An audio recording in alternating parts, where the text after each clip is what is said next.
Bueno, comienzo manifestando que la resolución es absolutamente nula e inconstitucional.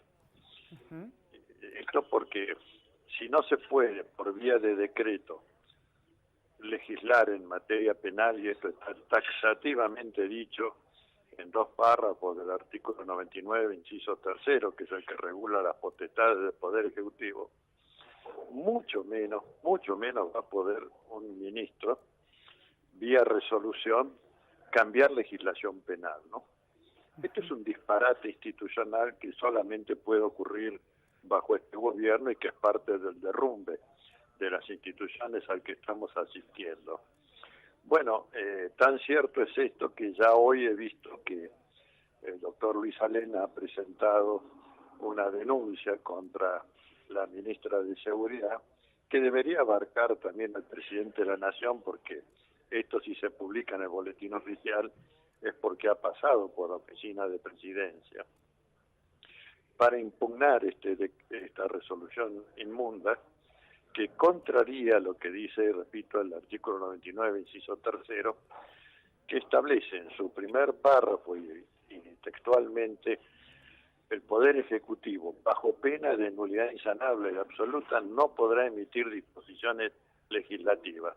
Y Ujú. luego, en el tercer párrafo, en materia de decretos excepcionales de necesidad y urgencia, hay 4 materias que le están taxativamente vedadas al Poder Ejecutivo. La primera de ellas es la materia penal.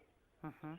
De modo que toda esta parafernalia de resolución, que es descendencia putativa del primer decreto que se dictó en enero del 2016, que estableció también protocolos para delitos que afectaran la llamada seguridad interior, todo esto es de una nulidad e inconstitucionalidad grosera, y ninguna duda que constituye el delito de violación de los deberes de funcionario público, abuso de autoridad. Y yo diría que infringe la cláusula constitucional del deber de obediencia a la supremacía de la Constitución Nacional, porque cuando un poder apropia las incumbencias constitucionales que le corresponden al Congreso, esto apareja la descalificación de infames traidores a la patria y la inhabilidad, perpetuidad de ocupar cargo o función pública. Ujú. Eduardo, De ¿qué va a modo, pasar? sí, Discúlpeme, ¿qué va a pasar en el mientras tanto, digamos? Usted manifiesta que esto es absolutamente inconstitucional, pero si ha sido publicado en el boletín oficial y si un agente de una fuerza de seguridad debe hacer uso en un caso en los que justamente están incluidos dentro de este reglamento, en las es próximas correcto, horas en la Argentina, ¿qué pasa con ese es correcto. agente? Yo supongo que el doctor Alem, que es un destacado abogado en derechos humanos, ha de haber pedido una suspensión precautoria, porque cuando un delito penal se está cometiendo, el primer deber de un juez penal es evitar que se prosiga cometiendo y se consuma. Esto está en el artículo 23 del Código Penal. De modo que aguardo que, previa vista fiscal y de inmediato, el juez dicte una medida cautelar suspensiva de la vigencia de esta resolución, porque efectivamente una vida humana que se vaya en función de esto es tremendo.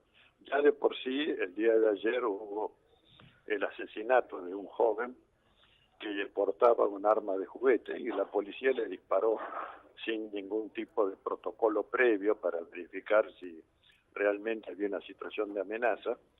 Y bueno, una vida de un joven fue tronchada. Ujú. Ya, como diría, principio de ejecución de este decreto que convoca a toda la repugnancia de la dogmática jurídica, porque no he escuchado hasta aquí ningún constitucionalista ni penalista que haya salido en defensa de este engendro grosero, inconstitucional, como ya dije. ¿Usted considera que es la manera de poner en ley lo que es justamente los casos de gatillo fácil? Yo creo que es la manera de respetar la estructura jerárquica del orden jurídico positivo argentino, y además impedir los desbordes a que son tan propensos estos funcionarios, que a falta de políticas de gobierno solamente ofrecen represión, ¿no? El disparador podría haber sido el evento mundial del G20 aquí en la Argentina. En un momento se manifestó eso, pero por otra parte la resolución es por el tiempo indeterminado, es decir, se aplica en el interior de la Argentina de aquí en adelante. Mire, efectivamente esta resolución no tiene una validez temporal acotada, sino que es de acá en adelante. Y tan manifiesto es que legisla en materia penal que toma del proyecto actual de Código Penal elaborado por la comisión que preside el doctor Borichi, cuyos términos no comparto en absoluto, toma un tramo, lo empeora por supuesto, y lo convierte en esta resolución que, repito, como acto administrativo para las fuerzas de seguridad y policiales, implica una puesta en vigencia, una entrada en vigencia.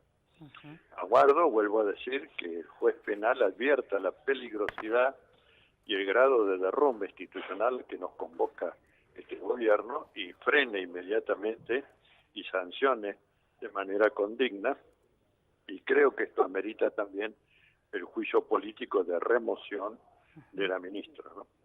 Bien, estaríamos entonces, según lo que usted manifiesta y el análisis que realiza, ante un hecho gravísimo cometido por parte de los funcionarios del Gobierno Nacional. Lo consulto ahora por otra temática que tiene que ver con la resolución de la Corte Suprema de Justicia respecto del 2x1, que no sería justamente aplicable a los represores de la dictadura militar en nuestro país. Mire, no puedo hacer una reflexión después de haberlo leído, porque no he leído el fallo de la Corte.